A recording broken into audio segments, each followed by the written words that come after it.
There it is. It's been a while. It has Thank been you. a little while, my friend. How about yourself? Thank you very much for having me again. Wow, last time I remember we were talking, I don't know what was like claustrophobic universe or something. Oh, it's crazy that it's just like just randomly pick up some projects Yeah. and the same person still. I'm sorry for that. No, no Oh, problem at all. So I see you just got back from a great vacation, so you should be recharged for everything that's coming. that is correct. Yeah, that's right. No, the vacation last it was only like 3 days, so not very specific vacations. However, I tried to visit the seaside uh, during my very important life transition. So the main thing we're going to talk about today is you're releasing a new Lunatic Soul project on Halloween. That's correct, sir. Yeah. And it's a great album. It's one of my favorites so far. Oh, really? Thank you Yes. very much. Yeah. Hmm. But this is your favorite because it lasts 90 minutes or because it's pretty scary. No, no, no, I just wanted to say it's scary to listen to the album for 90 minutes, or maybe this way.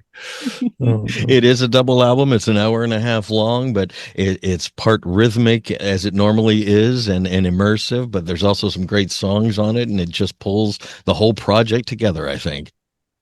thank you. Thank you. Yeah, I'm really proud of this album. I wanted to create something. I call it, I don't know, the best of Lunatic Soul or even the best of MARIUSZ DUDA because I asked myself a question in what I'm good at in terms of, I don't know, what. And I think that composing melodic lines and maybe cool riffs are pretty okay. And I just wanted to put that kind of fragments, elements to this album and just fill with the random of everything else. All of life.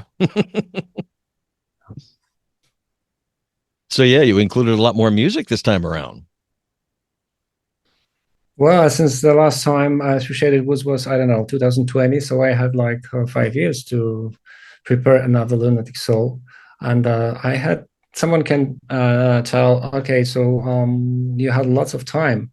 Well, yes, but in the meantime, I did Riverside, and I played with Riverside like 100 shows.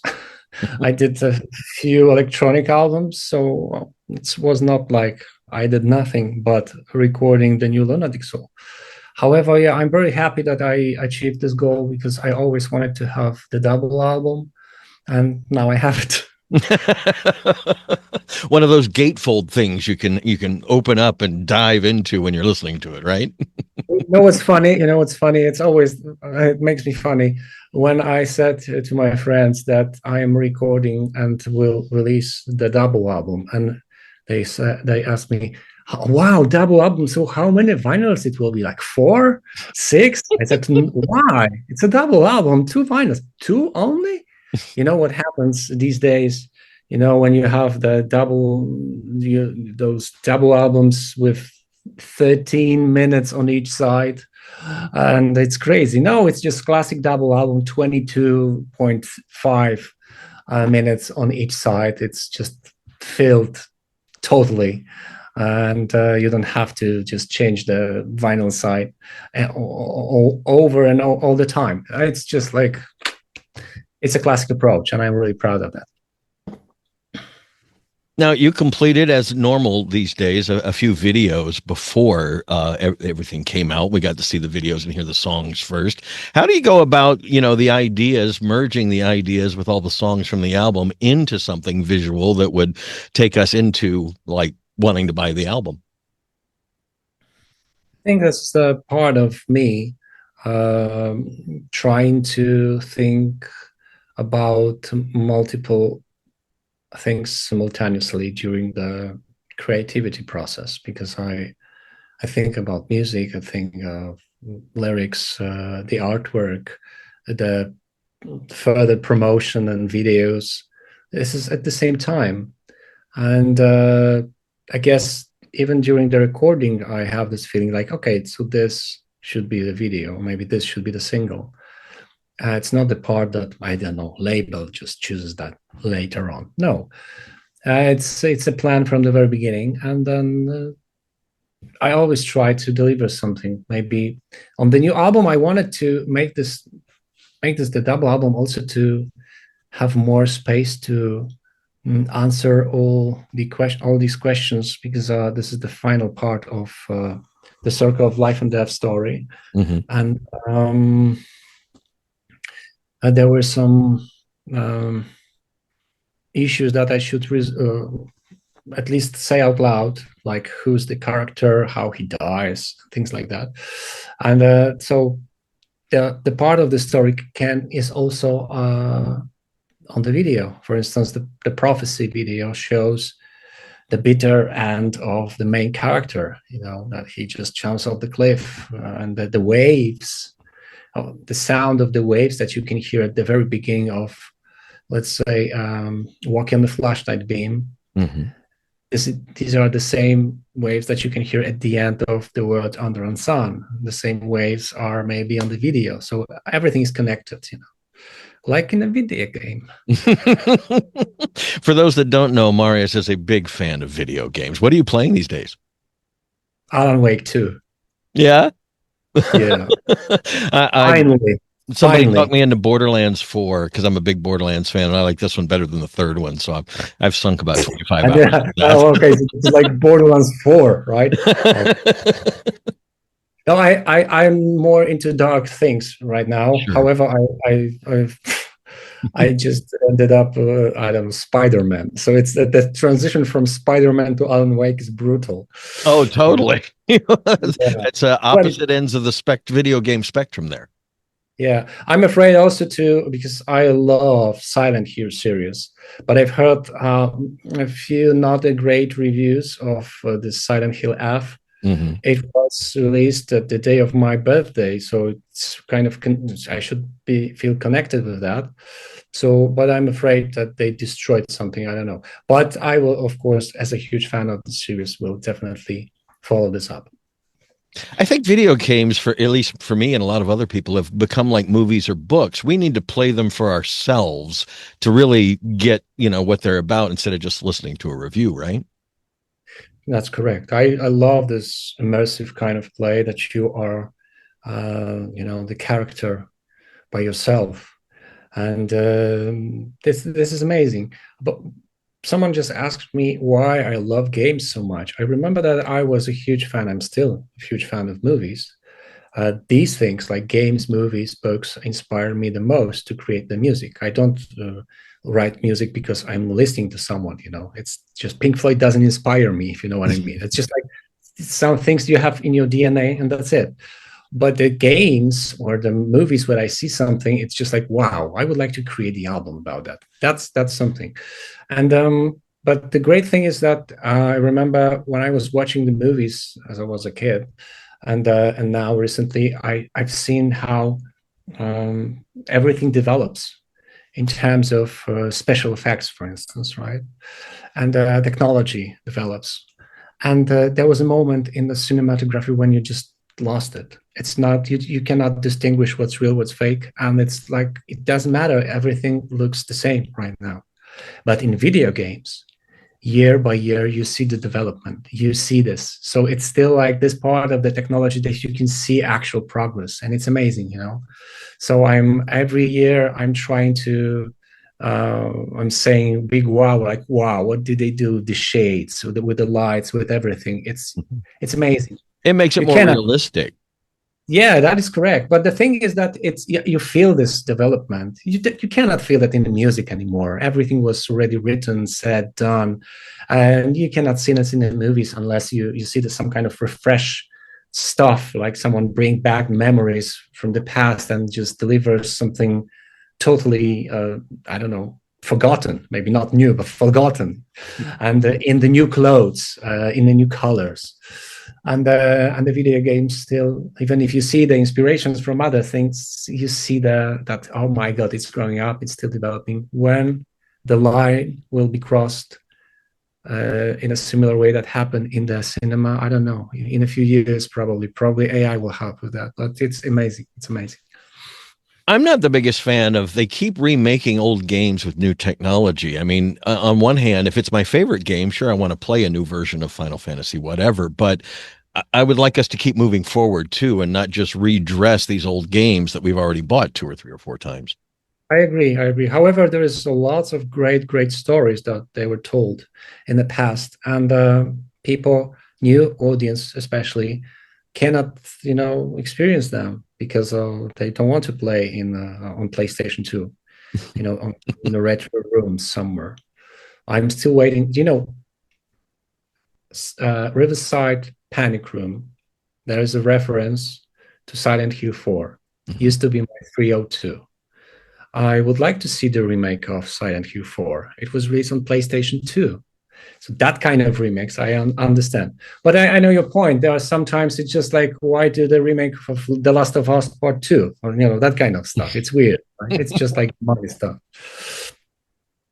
So, getting back to the album, it's going to be released on Halloween. You're going to take this on the road partially, or you're doing some live things? Gary Road.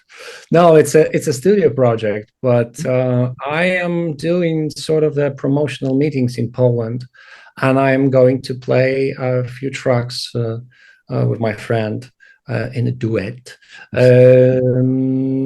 acoustically. So I don't know. Maybe it's the beginning of the transition to from studio project to something else. I don't know that yet. It's shaping in my head. Well, I saw some dates, so I was curious because I'm like, this is unusual for this. Yes, but as I said, this is mostly like, hello guys, I will tell you now the story, and then I can of course sign your vinyls, and we can take a selfie, no problem. And in the middle of this performance, we will play with my friend like 4 or 5 songs. So when you do this live on the poster, it's just the most catchy stuff. Some people only see this live. That's good. But I did the entrance for free. It's like there's no tickets for this meeting, so mostly it's like the really promotional meeting.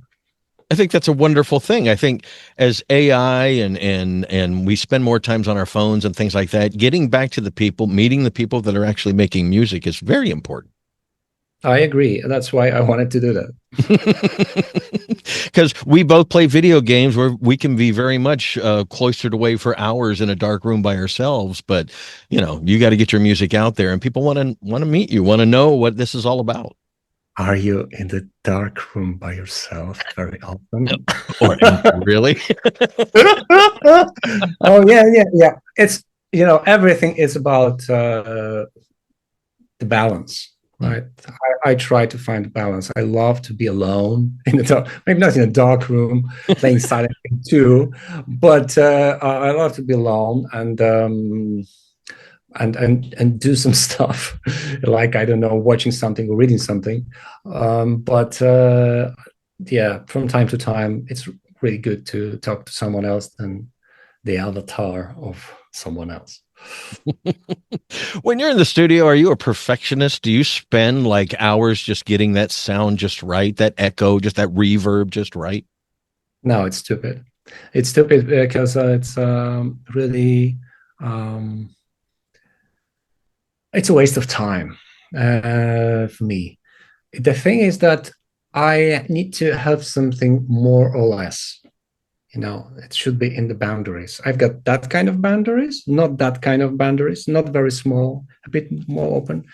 And then I'm okay with let's say that I'm in the studio with my friends, Magda and Robert Szednicy, and they just can propose something. And sometimes I say, I need more reverb or less reverb, or I need something that sounds, fatter or thicker, or I don't know, more tasty. And we're working on that. But what doesn't mean more tasty? If it's tasty, I know that there's lots of musicians. I'm not sure if it's tasty enough. Maybe I should look for more taste. And they just spent 3 days for searching of, I don't know, the sound of the taste that, and they just ended up probably with the same that they could achieve like on the very first day after 1 hour. But that's the thing, it's everything depends on the mood or how you feel that day, on the amount of coffee that you drank, and that's the thing, So I try to not waste my time for unnecessary things. That is why I also skip lots of demos already, or I use lots of already recorded tracks from demos on the album. Because why the hell should I replace that? I should replace this only when it sounds terribly. So you try and capture it right, well, the first time, even if you're just doodling. The thing is that I'm a control freak. I'm picking up, but for me, the story is much more important than the actual scenes. If you know what I mean. I mean, or there are some scenes that I love to be. I love to delve into the details and stuff. And there's also a moment when I'm, of course, I'm picking up and some small detail, and we spend a lot of time to do this.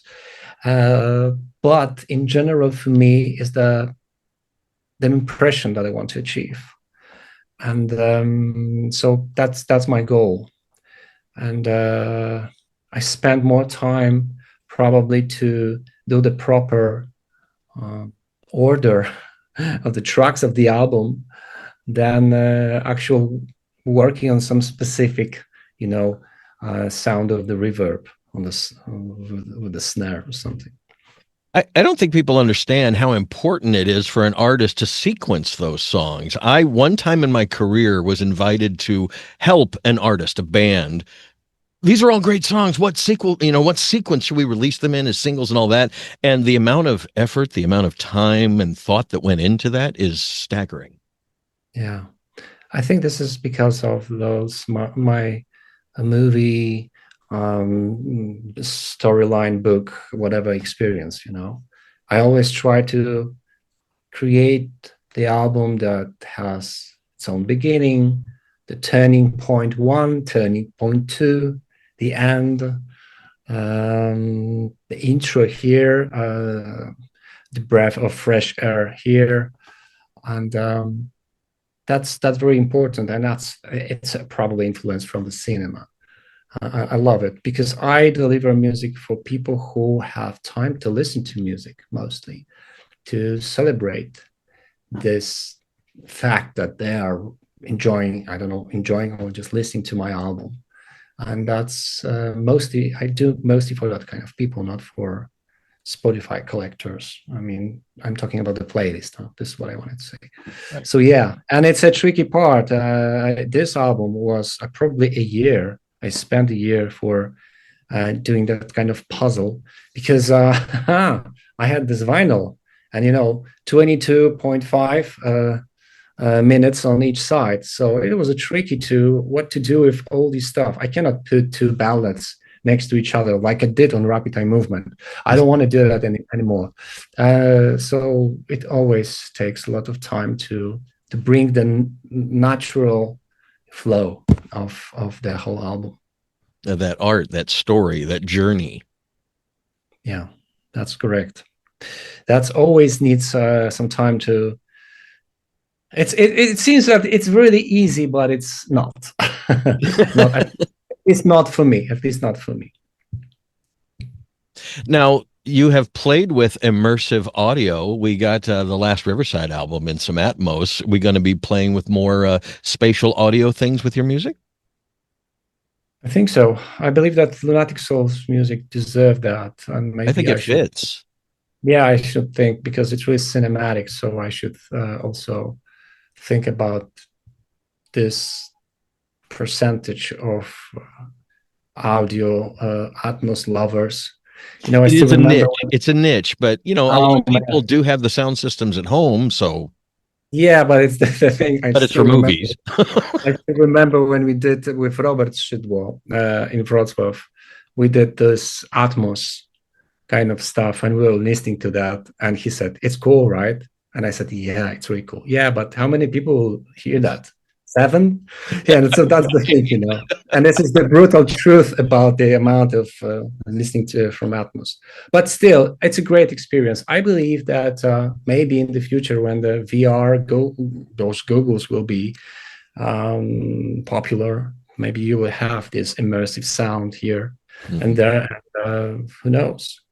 Maybe those Atmos mixes will be, will return to be alive again.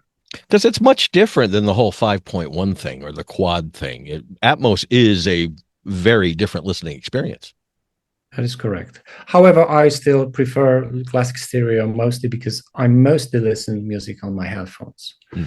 That's something for me like being in the cinema and watching the movie, in a dark place. So what movies have you seen lately that inspired you? Oh, these are two questions in one. All right, what movies have you seen lately and have any inspired you? I don't remember the movie that inspired me recently for something. Probably something inspired me, but not for this one. Not for the World Under Unsun. My own story inspired me more than any film. But recently, I've seen this. What was that? One battle after another. This is the movie that I saw recently, and I have to say that Mr. Anderson, which is not Wes Anderson, has his Paul style. Thomas. He does. Paul Thomas, he has his style. Yeah, he just creates a really specific kind of cinema, and or you love it or not. And I am more towards the love. Yeah, it's a good movie. It's a good movie. It sustains, and it like reverbs in your head even the next day, which means that this is a good movie. Yeah, for me, I have to if I'm chewing on it the next day, whether it's an album or a movie or whatever, I say that's something good I need to revisit probably at some point. Yeah. So probably I also will wait for maybe some digital version and will definitely rewatch that.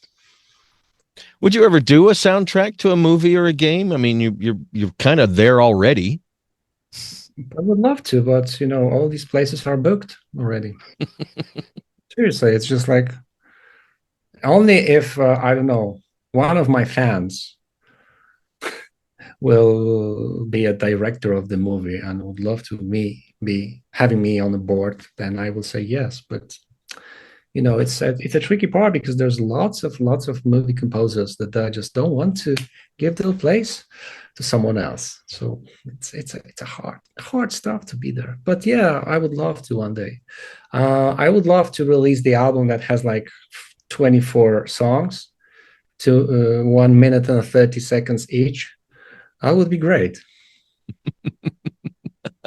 Shorter little tidbits of themes and melodies and that kind of thing. Will it be easy?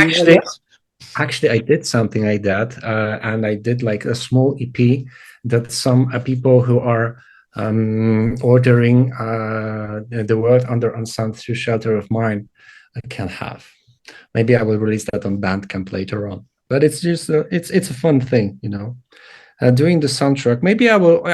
My dream was to even do some kind of the trilogy, like the movie for an existing video game, the soundtrack for an existing video game, the soundtrack for an existing movie, the soundtrack for an existing book. Maybe one day I will do this, unless I see this idea on someone else's Bandcamp and I say, "Ah, damn it! Now it's done." Now it's done. It's too late. So Can you think of anything that you would like to get your hands on? Is there something classic that you think, I could do some really interesting music to that? I don't know. I didn't think that this way. Mostly, let's be honest. It's the fact that music for me, it's something like auto therapy. It's the most important for me. So it's always connected with my mental health more than with, I don't know. I don't have time to do the music for the classic movie because I need to struggle with my own demons, So there's music. It's more like a cure for myself. I don't want to. This would be like wasting time.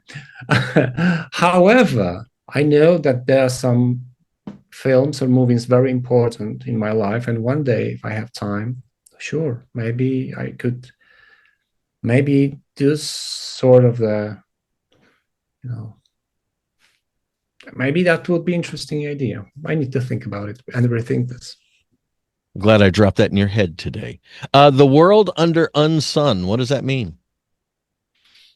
Well, it's a synonym for the mental state of the main character. It's the part of the story. We don't have time to talk about the story, but the whole thing is about the lonely artist who just travels across death and life. He just dies, revives, dies, revives, dies, revives. He's in sort of a loop. And one day on the side of life, he realized that the world doesn't look the same. It's something like, Marty McFly realized in Back to the Future Part 2 that something is not great with his world. And that was something happened. And the same is here. The world doesn't seem bright anymore. And the sun doesn't look like the sun. It looks like something totally opposite. It's in a total eclipse. It's unsun. And that's the thing. That's the whole story. Main character wants to escape from this loop, wants to get rid of that, wants to break the chain. And it symbolizes the fact that sometimes when you are for a long, long time in a toxic relationship and you want to get rid of that, it's not so easy because there's lots of connected dots. Sometimes it's really connected with some moral decisions. Let's say if this is like heart relationship, some people have kids, some people have I don't know, houses, credits, money are involved, and this is not so easy to just pack your stuff and say goodbye. So the whole process of thinking what to do is part of the story, and it's just another layer of, because you can find something else if you want to, but for me this is really personal, and it's about just living toxic relationship, and it's about something like the moment of your life when you realize that your life matters more than the others, and one day you should simply start thinking more about yourself than the others. I know it's maybe not very Christianic, if you know what I mean, but you cannot allow yourself to be used by someone else. That's the thing. So this is what it's about album about mostly. It's coming out on Halloween. Did you choose that, or is that just how the schedule worked out? I think that Lunatic Soul music belongs to October, and I was trying to fit in October. I mean, I didn't do that with Fracture. I didn't do that with Through Shaded Woods because of pandemia, lockdown. It was delayed. And Under the Fragmented Sky was released in May, but it was let's say, one big exception, including no symbol on the cover. So I wanted to have that kind of thing. But I didn't want to repeat the same date. Just imagine like, hello, this is like the 20th anniversary of this album and 15th anniversary of this one. No. So it's really hard to find Fridays on October. Finally, but that was the last one, the last Friday and the last day of October. And it turned out to be Halloween. Yes, and I said that, yeah, it's great because I believe that people will have the proper mood. You've got Halloween, we've got something else. We've got in Poland, there's the place when we're going to visit our dead, families and stuff. We're just visiting the graves. And that's a beautiful custom, when you just it's connected with fire and everything. So you talk about souls. So I believe that it's a great time to release the album. Plus, I was inspired by The Cure because they did it last year. They also released the album, and that's, yeah. If this is, and it was really good. That was a good album. it's a good album, and so yeah, and this album is, I think, also quite good. So yeah, I believe that people listening to this album in November will experience this much more intense than, let's imagine that they're just listening to this in May or in Or June, in summertime, right? No, When the no, sun is no, out and it it's doesn't work. nice. It doesn't work. It has So to be on sun, not the sun. I'm very looking forward to people getting this in their hands and seeing what progresses from this. What's next for Riverside? We're taking a break right now, and I don't know. I want to focus on Lunatic Soul. That's my priority for now, and I want to focus on celebrating my 50s. So no shows and stuff. I need this time for myself. This is like, what I just underlined during this conversation about our needs. So that's the thing. Mhm. I'm tired of jumping from one project to another. So for now, Lunatic Soul, that's the most important thing for me. Works for me. The album is so good, my friend. Really good. Thank you so much. Probably my favorite listen, even though it's longer than some, it just seems to encompass everything that you have done previously with the Lunatic Soul stuff. Yeah, I really wanted to do something like the best of Lunatic Soul, but also like the best of MARIUSZ DUDA. So I believe also that this album can be something like the visit card. If someone asks, I don't know, what kind of album you could recommend me to know this music. So here we go. This is the latest one. You will find all the elements really characteristic for this particular project. Oh, thank you. So this is why I made this album also. Congratulations again, and thank you for taking time this morning or this evening. Always a pleasure. Thank you very much.